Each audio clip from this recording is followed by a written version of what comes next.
Several new developments in South suburban Dolton today. First, the state comptroller has suspended some payments to the village because it has failed to follow the law by providing financial reports. One way that the government always does it is to go and investigate people around her, and that's what they're doing here. Is it even possible for a mayor to act like a diva on a world stage? Tiffany Henyard is making it seem so. For anyone who's been paying attention to the drama unfolding in Dolton, Illinois, it feels like the plot of a soap opera more than anything resembling actual politics. But here we are, living through it, and things are spiraling further out of control for the embattled mayor. Henyard has taken audacity to new heights, blatantly flaunting her power and humiliating her own citizens in ways that would make a dictator blush. But the clock is ticking, and rumors are swirling that an arrest warrant is on the horizon. How did we get here, and what's next in this wild saga? Deep debt, and that is the finding of an investigation of village finances and the spending habits of beleaguered Mayor Tiffany Henyard. Henyard's rise to power seemed almost too good to be true. A young, ambitious woman breaking barriers as the first female mayor of Dolton, promising change and a fresh start for the village. But as the saying goes, power corrupts and absolute power corrupts absolutely. From the get-go, Henyard seemed to take more than a few liberties with her newfound influence. But as the walls begin to close in, she's desperately trying to pin all the blame on her once loyal assistant, Keith Freeman. Freeman, now turned whistleblower, isn't going down alone, and the juicy details of their partnership are unraveling in a way that no one saw coming. Let's rewind to when things seemed relatively under control, or at least when Henyard managed to keep her misdeeds under wraps. Up until recently, she had a smooth enough operation. Sure, there were whispers, but nothing that seemed like it would blow up in her face. Even as the rumors started trickling in about her extravagant spending habits, luxury SUVs, first-class flights, and fine dining, all at the expense of Dolton's taxpayers, Henyard had a way of brushing it all off. It was almost like she believed her own hype, that she could actually get away with it. Some insiders even claimed she was already hinting at a second term, confident that her charm and power would be enough to gloss over any minor misunderstandings. Is there a motion to terminate Keith Freeman? But let's not forget the key player in this drama, Keith Freeman, the assistant who once stood loyally by her side. For years, Freeman was Henyard's right-hand man, the one who supposedly made things happen behind the scenes. And for a while, it worked. Together, they managed to maintain a facade of normalcy, even as financial records and credit card statements started showing up with some very questionable charges. First-class flights, high-end hotels like the Four Seasons, and dining at fancy restaurants, all of these expenses were hidden under the guise of attending conferences, but now, it's all coming back to bite her, and Freeman's cooperation with federal authorities is the final nail in the coffin. No reason for anyone from a township to go to a mayor's conference. A mayor's conference is a mayor's conference for mayors. Sources close to the situation say that Freeman has started spilling the beans in exchange for leniency, and the information he's providing paints a damning picture. Henyard, of course, is doing everything she can to deflect the blame. According to her, Freeman was the one who made all the decisions regarding these extravagant expenditures. She's positioning herself as a naive newcomer, someone who didn't quite understand how things were done in Dolton and was just following Freeman's lead.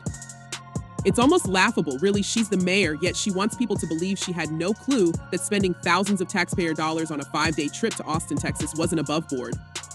But here's where things get really interesting. Henyard might be trying to pass the buck, but the cracks in her empire are widening. There are whispers that others in her inner circle, those who've benefited from her time in office, are now jumping ship. They've seen the writing on the wall, and they're not about to go down with the ship. More people are reportedly cooperating with authorities, and the information they're providing is only adding to the mounting case against Henyard. It's almost as if everyone who once helped her build her so-called empire is now tearing it down from the inside. Who would make a one-day purchase of over $40,000 to Amazon? And the main thing is, what is it? Henyard's strategy of blaming Freeman is not just weak, it's downright insulting to anyone with half a brain. The fact that she's been a trustee for the village for 8 years prior to becoming mayor makes it impossible to believe that she was just a clueless puppet. She knew exactly what was going on, and she actively participated in it. The luxury SUVs, the $47,000 trips, the $25,000 in unexplained credit card charges, all of it points to a pattern of reckless and self-indulgent behavior that she now has to answer for. And let's not forget her personal photographer, who billed the village $3,400 for capturing those oh-so-glamorous moments of her public service. We needed those officers to be on the street fighting crime, and instead we have several officers that are riding around protecting America. The most damning aspect of this whole scandal isn't even the money, it's the sheer arrogance with which Henyard has conducted herself. While the people of Dolton struggle with a crumbling infrastructure, rising crime rates, and financial instability, their mayor has been living it up like a celebrity. And it's not just about the money, it's about the lack of accountability, the refusal to acknowledge any wrongdoing, and the blatant disregard for the people she was elected to serve. I'm sure you guys had an awesome time on the backs of taxpayers, but what do we gain from any of these trips? We gain nothing. Let's talk about the bigger picture. How did someone like Tiffany Henyard manage to climb to the top in the first place? Well, it wasn't without controversy. Before she was mayor, Henyard had already shown signs of a less than stellar track record. In 2016, she was arrested for criminal trespass to vehicles, a minor incident, perhaps, but one that speaks to a pattern of questionable behavior. But that didn't stop her from eventually winning the mayoral race in 2021, becoming the first woman to hold the office in Dolton. She was young, ambitious, and promised to bring change to the struggling village. But change, it seems, came in the form of lining her own pockets and using her position to live a life of luxury. Under her leadership, Dolton has gone from bad to worse. The village is now saddled with millions of dollars in debt, and the financial mismanagement under Henyard's watch is nothing short of catastrophic. The lavish spending on herself and her entourage has left the village's coffers nearly empty, with little to show for it. Meanwhile, essential services have been neglected, and the people of Dolton are paying the price. It's almost surreal how much she's managed to get away with so far. For a while, it seemed like she was untouchable above the law, even. But the tide is turning and the federal authorities are closing in. The FBI has already served subpoenas on both the village of Dolton and Thornton Township, where Henyard also serves as supervisor. They're digging deep into her financial records, looking for evidence of corruption, fraud, and other criminal activities. And from what's being reported, they're finding plenty. Hey guys, this is Super Mayor Tiffany Henyard, the People's Mayor and People's Supervisor. One of the most shocking aspects of this whole saga is the way Henyard has weaponized the police force to serve her own interests. It's one thing to misuse public funds, but it's another level of corruption to turn the police into your personal security detail. Under her watch, the police budget has ballooned, with hundreds of thousands of dollars being spent on overtime pay for officers who are essentially acting as her bodyguards. And it's not just about the money this misuse of. Power has contributed to a rise in crime in the village, as resources that should have been used to protect the public were instead diverted to protect Henyard.